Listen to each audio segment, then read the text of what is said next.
What's going on, guys? How's everybody doing today? Welcome back to another video. It's been a while since I've last posted, guys, and I'm sorry about that. It's just I've been busy with, all this stuff like school and, all that other stuff. But I'm back, and for a good reason. So today, I'm going to be starting a new series on my YouTube channel called Vinyl Pickups. So I started collecting vinyl, and I've been wanting to do it for a long time, but I just never got around to it just due to not knowing what vinyls to pick up. And so finally I've picked up. I can't speak, guys. I'm sorry. I picked up a couple vinyls that I wanted, and I got 3 of them to show off, and I got a record player to show off as well too.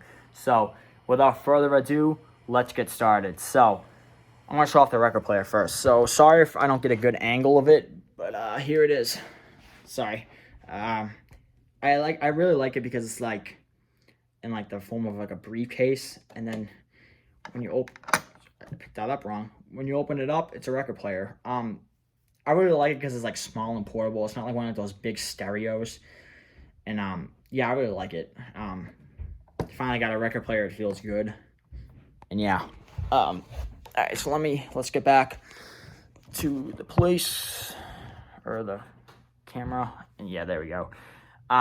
Yeah, really like that record player. I got it for about $70 on Amazon, and yeah, I really like it because it's like small and portable, and it sounds really good as well too. So now we're at the vinyls, and I got 3 of them, and I'm gonna be showing them off right now. So let's get started. So first one I got is my favorite record by this band. This is a band that I've been into since I was a young kid. One of the first bands that got me into heavy metal, and that is Judas Priest with Killing Machine. This record came out internationally in 1978, and it came out in the U.S. in early 1979. This is like the international version, which is called Killing Machine, but in the U.S. they had to rename it Hellbent for Leather due to the Cleveland Elementary School shooting, which happened in 78, I believe. Yeah, I don't even know, but yeah, they had to rename it because they thought that Killing Machine was a vulgar name for a record, so they renamed it Hellbound Full Letter. But this is Killing Machine. Doesn't matter because this is my favorite Priest record. As much as British Steel and Screaming for Vengeance got me into Judas Priest, this is my favorite Priest record, and this is the record that made me fall in love with Judas Priest. And yeah, this is a great shot of the band. Mr. Robert Halford on vocals. I personally think that Rob Halford and Rob Halford and Ronnie James Dio are the 2 best metal singers of all time, and many people won't argue with me there. Sorry, I can't speak today, guys. I keep like mixing up my words. Yeah, Rob Halford and Ronnie James Dio, I think, are the 2 best metal singers of all time.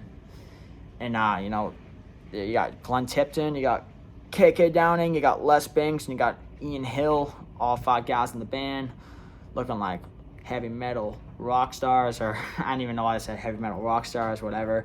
Yeah, I love this album cover too, by the way. I can't get enough of it. But I think that this record is strong from top to bottom. Not a bad song on here, in my opinion. For songs, you got Delivering the Goods. I love Delivering the Goods. That song just has so much attitude to it, and I just love it. You got Rock Forever, you got Evening Star, Hellbent for Leather. This is kind of an unpopular opinion, but I actually think that Take on the World is a really good song. Yeah, a lot of Priest fans don't really like that song. And it is kind of like a cheesy anthem that they did, but you know what? I think it's fun, and I think it's really catchy. I think that's like one of my guilty pleasures, that song. It's like ear candy to me. But yeah, and then on side 2, you got Burning Up, the Green Man Alicia with the 2-pronged crown, which is actually a cover of a Fleetwood Mac song. And funny enough, I've actually never heard the original Fleetwood Mac version. I should actually check that out. But yeah, Judas Priest's version is great. Then you got Killing Machine, you got Running Wild. Before the Dawn is another song I actually really like from this record. It's kind of like the ballad that they did, and not a lot of Priest fans really like that song, but you know what? I really like that song as well. Take on the World and Before the Dawn are like 2 of my guilty pleasures.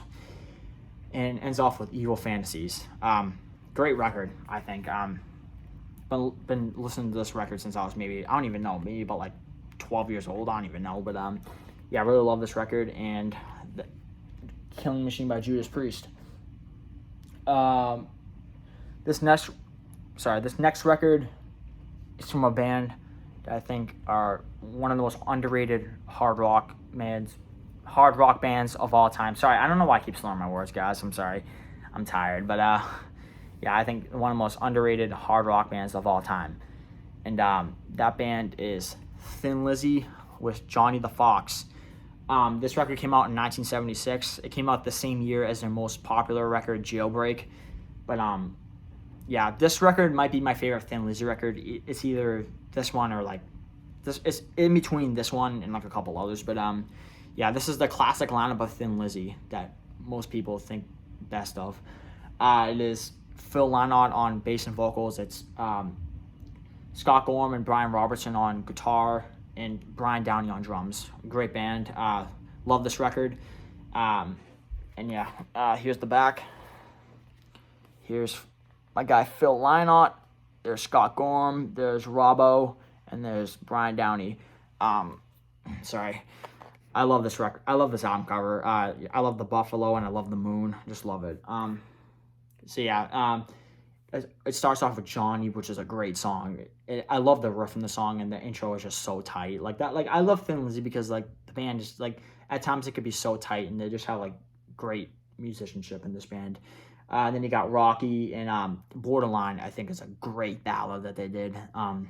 It's just a great that song is just a great example of how great of a lyricist Phil Lynott was. One of the most underrated frontmen of all time. Just this band, whole band in general is just underrated. They just don't get the credit that they deserve, which is very unfortunate because they influenced like so many bands after them, like Judas Priest, Iron Maiden, Metallica, and like many other bands. All cite Thin Lizzy as a huge influence, and like they perfected the dual guitar attack with Brian Robertson and Scott Gorham. It's just unbelievable how they just don't get the recognition that they deserve. But yeah. And then after that, you got Don't Believe a Word, which is a great short blues rock song. And then you got Fool's Gold. And then on side 2, you got Johnny the Fox Meets Jimmy the Weed, which is a great kind of funky rock song that I really like a lot. Great drumming from Brian Downey on this too. A great underrated drummer. And then you got Old Flame, Massacre, Sweet Marie, and Boogie Woogie Dance. Just, you know what, this record might not be the strongest by them, but it's my favorite. Other records might be stronger from top to bottom, but I really like this record a lot, and I love the songs on it. And yeah, Thin Lizzy. And then this next one, my last one, is one of my favorite live albums of all time, and this is another underrated band that I don't really hear ever talked about that much, and that is Strangers in the Night by UFO. Michael Schenker, man, he kills it on this record. Michael Schenker is an unbelievable guitar player with that Gibson Flying V he plays. Love it. Love the album cover too. And then here's the back. Yeah, I just love the art. It's just how funny it is. Just like the people screaming, it looks like. And then there's a shot of the band looking like rock stars. This album came out in 1979. It was recorded in 1978. This was recorded 2 weeks before Michael Schenker left UFO to join the Scorpions, and then later on form Michael Schenker Group. But the Michael Schenker UFO stuff is awesome, so good. But Michael Schenker shows off his talent on this live album. So good. Starts off a Natural Thing, and then Out in the Street, and then Only You Can Rock Me, and then the version of Doctor on here is ripping. It's killer. Man, I love the version of Doctor on here better than the one on the record, because the one on the record sounds kind of dry, but on here it's just way louder and just way more upbeat. I just love it. And then side 2 is the Michael Schenker show. You got Mother Mary, This Kids, and Love to Love. He rips on all those. I mean, man, the solos he plays on those are so good. It's like, oh my God. I'm just like speechless on like how good it is. And then side 3, you got Lights Out, and then an 11-minute version of Rock Bottom, which Michael Schenker is added again. And then on side 4, you got Too Hot to Handle, I'm a Loser, Let It Roll, and it ends off with Shoot Shoot. Just a killer live album, one of the best of all time, in my opinion. It's in my top 5 of all time. You know what? A top 10 live album show would actually be a really good video I could do. That's something I gotta think about in the coming future. But yeah, great live album, one of my favorites of all time, like I said before. And yeah, so there it is. My first ever vinyl pickup video. I hope you all enjoyed that, and I just want to say I want to get back to filming more on this channel. It's just I just gotta make time. I just gotta come up with more video ideas to do. I'm gonna be doing more of these vinyl pickup videos. I gotta get more vinyls in the future, and yeah, I'm gonna be getting more, and because I'm gonna be making my own money because I'm getting a job soon. So yeah, I just want to say thank you guys so much for watching. I hope you guys enjoyed that, and more vinyl videos and more other videos coming soon. So I just want to say peace out and rock on.